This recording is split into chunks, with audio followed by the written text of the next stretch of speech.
Speaking today during the funeral service of George Oduor, the longtime bodyguard of opposition leader Raila Odinga held at Rambako Secondary School in Siaya County, the president said such calls do not affect him nor deter his commitment to serve Kenyans. President Ruto likened the recent protest and opposition slogans to past political campaigns that targeted former leaders, asserting that his focus remains on delivering on his mandate. Now, Ruto added that his priority is fulfilling the promises made to Kenyans, particularly in the areas of education, infrastructure, electricity, and devolution. ODM leaders present, including Siaya Senator Oburu Odinga and Energy Cabinet CS Opiyo Wandayi, echoed the need for political stability. They distanced themselves from the Ruto Must Go campaign, emphasizing that national unity and collaboration are more vital at this time for the country's economic recovery and progress. So somebody is ready to take a bullet for you, George. I've known few people who can be as committed and dedicated like this young man. Just the same way I stood with you when you needed a man to stand with you, you have equally come to stand with me when I needed a man to stand with me. Your Excellency, where you sit, rest assured that Baba has got our collective mandate as the people of this region to assist you to unite this country. Mimi baada ya wiki moja ama mbili, I saw a list of PSS that showed me that kumbe we were now pushing forward the agenda of inclusivity. Niliona Fikirini Jacobs from Kilifi, a 27-year-old. Niliona umo lugha hia. Nashukuru sana ule mkataba ambao ulitilia mkazo pesa za kuja hapa katika gatuzi 47 shilingi bilioni 450. Na mimi niko na imani ya kwamba bunge kuwekelea mkono hizo pesa zitakuja hapa. Criticism is mimi sasa nyinyi mnaniambia Ruto must go. Mimi nimesikia hiyo mara nyingi. Kulikuwa na Moi must go, kulikuwa na mwingine must go, kulikuwa na mwingine must go. Hii must go ni wimbo tu ya kawaida, there is no problem. Kwa Kenya mpaka wasimame pamoja. Yale ambayo tunataka ni ubaguzi ya kijinsia, ubaguzi ya rangi, ubaguzi ya kikabila. Now, tensions gripped Rongo area after a dramatic standoff unfolded during the attempted exhumation of a GSU officer's body by his family, sparking clashes with police. The deceased officer, who passed away on March 27th of 2025 while traveling with his wife to church, was buried the following day in a church compound. It is alleged that his widow obtained a burial permit from the local administration, allowing her to inter him in accordance with the teachings of the church. However, the officer's extended family contested the burial, claiming they were not involved in the arrangements and accusing the widow of sidelining them. Matters escalated when the family tried to exhume the body without a court order, prompting immediate intervention by police to prevent the illegal act. Investigations have since revealed that the deceased was reportedly receiving indoctrination from the church, raising concerns over the nature of its teachings. Now, prior to the officer's death, his father had filed a report with security agencies questioning the church's influence, which led to earlier police visit to the institution.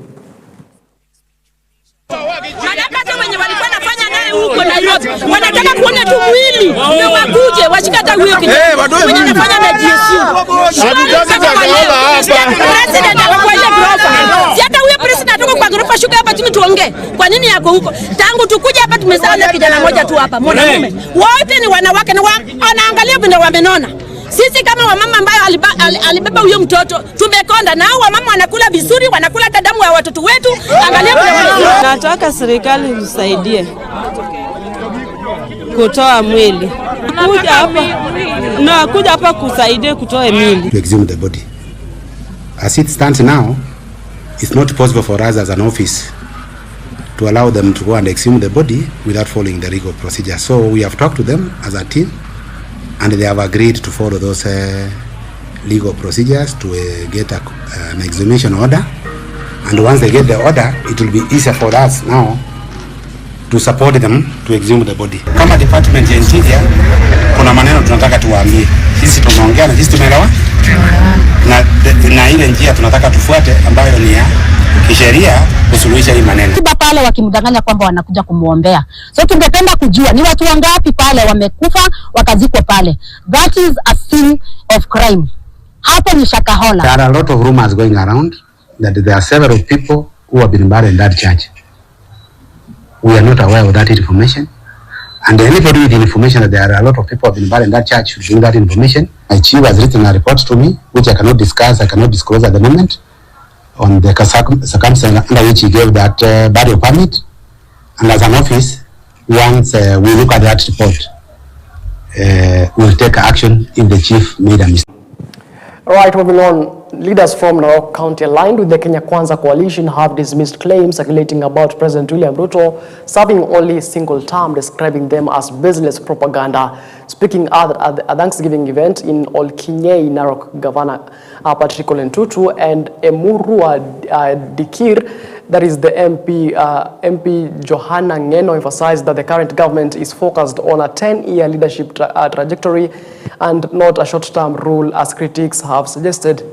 Now, the leaders assured residents that the promises made by the Kenya Kwanza government will be fully implemented, citing various developmental projects already underway in the region. They further stated that President Ruto's upcoming visit to the area before the end of the month offers hope for accelerated progress, with the local residents looking forward to swift realization of long delayed initiatives. Now, additionally, the leaders expressed strong oppositions to the proposed construction of an international airport in the Masai Mara, which is allegedly tied to land once owned by the former President Uhuru Kenyatta. Governor Ntutu and MP Ngeno insisted that the airport should be built on public land within Narok County rather than on private land. Mtu afanye kazi yake amalize. Rais mwenyewe pia hapo form 3 saa hii. Kwani unataka kupima mzozo ya form 3? Wacha yeye amalize form 4, afanye mtihani, tuone kama amepita mtihani, aende university ama namna gani. Jenge airport hapa nao ya wazungu kuja hapa. Akapeleka airport kwake. Shamba alinunua huko Gilgoris. Hata tumezima hiyo airport, tumesema hatuwezi jenga airport kwa shamba ya mtu. Na rais saa hii kupitia governor ametuletea international airport hapa Narok. For the first time in history. International airport. Alafu mtu anatuambia ati 5. Ati one time. Hiyo one time, hiyo kitu one time hiyo itakuja kula watu wengine. Sio Rais William Ruto, sio Patrick Ole Ntutu. Lazima Patrick amalize yake 10, rais naye pia amalize yake ngapi? 10. Anazuru sub-county zote 6 ya kaunti ya Narok, na wananchi wa Narok wako na furaha sana kuhakikisha ya kwamba wamekaribisha rais kwa mkono zote mbili. Jambo la pili, tayari pia nimeshaongeleza hawa wakina mama na wakina baba kuhakikisha ya kwamba watoto wetu wanapokuwa likisoni, kuhakikisha ya kwamba wanachunga ili tusipate watoto ambayo wanaenda kupata mimba ya mapema wakati wanafungua shule. Ya pili, kama vile nilikuwa nimeambia watu ya Narok, niliwasaidia kulipia Januari bursaries. Nilikuwa nimegawanya zaidi ya milioni 450 watoto hao kufukuzwa nyumbani kwa hii miezi 4. Sasa tunaomba kama kuna mahali kidogo ambayo imebaki, ni mzazi mwenyewe ajikase, ahakikishe ya kwamba atalipa hiyo karo ili watoto wetu waweze kuendelea na mambo ya shule bila kuwa na interference. Otherwise, tumeambia wanasiasa, rais anapokuja hapa, sisi hatungependa kuona siasa nyingine yoyote. Siasa tunataka kuona ni siasa ya maendeleo. Kama kuna mtu ambaye anataka mambo yake aongoje miaka ya 2027, alafu akuja apige siasa yake. Hapa Narok ni kuchapa tu kazi. Now, Agriculture CS Mutahi Kagwe has urged miraa traders and farmers to comply with the newly set prices for the crop or risk having their licenses revoked. Speaking at the Meru Farmers' Day celebrations, Kagwe emphasized that the failure to adhere to the new price guidelines would compel traders to reapply for licenses and justify their pricing. The move is aimed at protecting farmers from economic hardship and ensuring that prices align with the current market trends. The new pricing, which was was announced in February 2025 sets the price at first grade miraa at 1,300 Kenya shillings per kilograms, up from 700 Kenya shillings. Second grade miraa will now be sold at 700 Kenya shillings per kg, a significant increase from 350 Kenya shillings, while the price at alele has also risen to 1,000 Kenya shillings per kilogram from 500 Kenya shillings. The minister stressed that the price adjustments were essential for ensuring farmers receive fair compensation for their produce in a competitive market. Hatuwezi kubali wewe uuze kilo ya miraa huko Somalia at 7,000 shillings. Alafu mpatie mkulima hapa Meru 200 shillings. Jamani, hata ukiwa unajipenda namna gani, hata aibu huna aibu. Na ile mimi nilitangaza, sikutangaza ati ni bei ya juu, ni kusikizana. Tulisikizana na hawa walikuja ofisi, Bruno akawa hapo, nani akawa hapo, traders wakawa hapo, wakuzaji wakawa hapo, tukazungumza siku mbili, tukasikizana.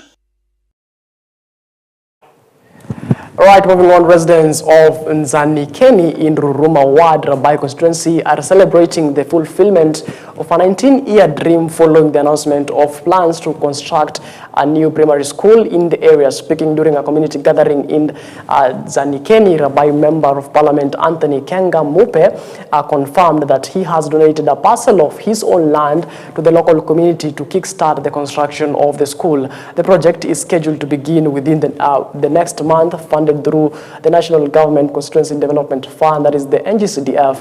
The announcement was met with joy and optimism from residents who have long grappled with challenges in accessing education. Many children in the area are forced to walk long distances to reach the nearest schools. Deputy Chief of Muleji Elvis Mwarandu commended the MP's gesture and encouraged other community members to emulate such selflessness by offering land for development projects that benefit the wider community. Take a look.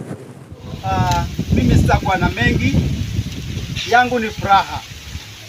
Nikifikiria hivi, kule tunakotoka na Wanadzanikeni ni mbali. Nakumbuka sio?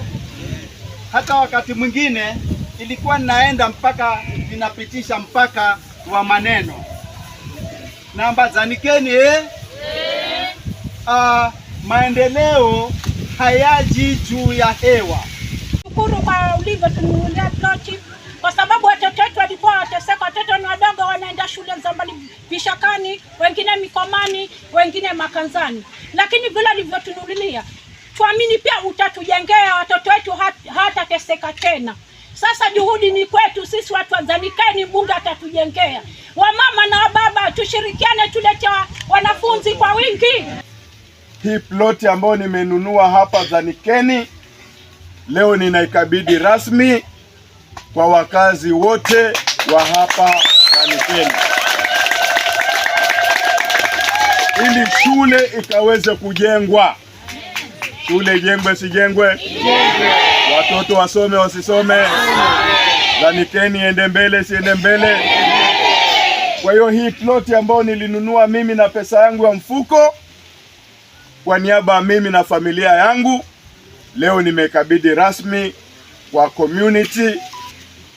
Hii ni safari tumeanza leo na haina muda tena. Hakuna tena wakati wa kuchelewa. Amina. Ndani ya mwezi ujao, Yes, panapo majaliwa, amin, tunaleta contractor tuanze kujenga hiyo shule. Dzanikeni hoye! Dzanikeni hoye! Na pia nitatafuta wafadhili. Ikiwa kuna vijana wetu hapa wamefikisha miaka 18 na hajachukua vitambulisho. Unasikia? Sahihi ni wakati wa tuchukue vitambulisho. Ikiwa kuna mtoto wako hana kitambulisho, hakikisha anachukua kitambulisho.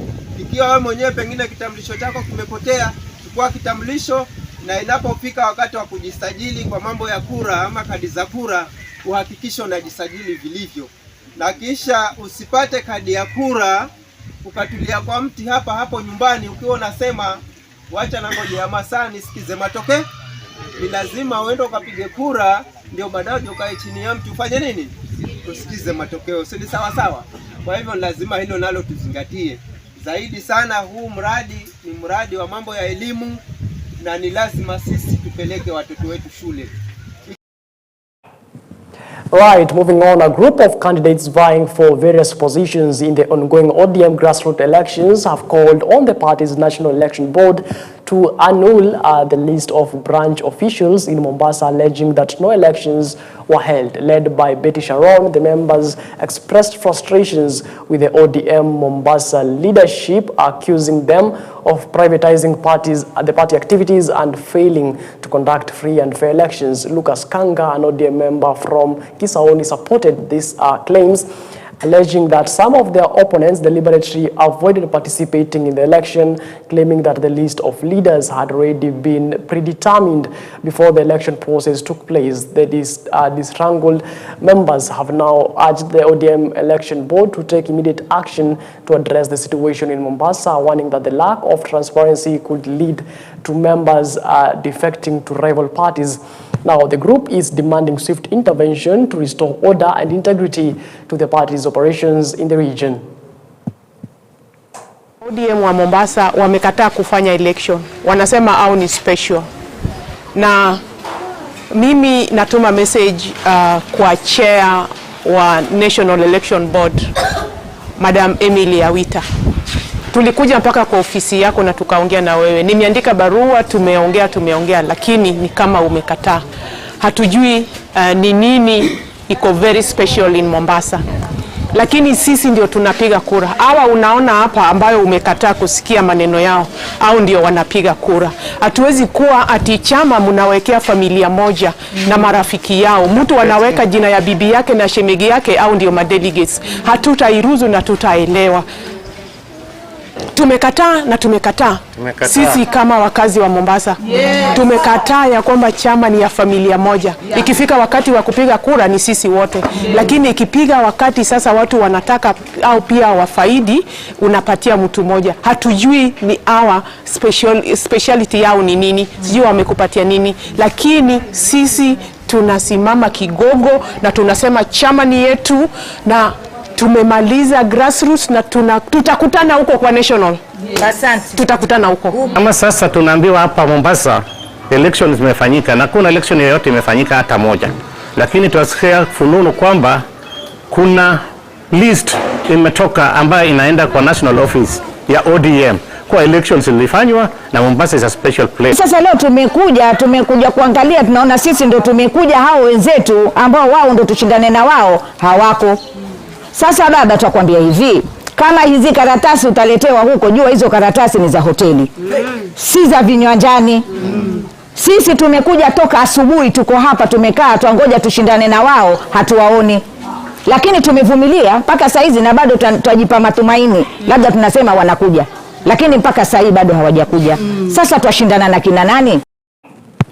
Now, teachers, parents and students of Cornerstone School in Miritini, Jomvu constituency came together in a joyous celebration to mark the institution's 10-year anniversary since its founding in 2014. Speaking to members of the press during the event, the school's director, Ms. Judy Angot, expressed her pride in the growth and achievements of the school over the past decade. She highlighted that the institution has been instrumental in providing quality education to the local community and has fully embraced the competency-based curriculum, now offering up to grade 9. Juma Aduman Lubambo, the Secretary General of Informal Settlement Private School in Kenya, emphasized that the importance of all private and informal schools adhering to the guidelines set by the Ministry of Education. He also called on the Mombasa County government to review the licensing fees imposed on small businesses, including informal settlement schools, to ease their financial burden.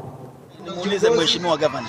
Mheshimiwa Governor, uliingia kwa county na vishindo vingi na ahadi nyingi. Kati ya moja zile ahadi ambazo wewe mwenyewe ulizungumzia ni kuhusu masala ya shule za mitaa ya mabanda.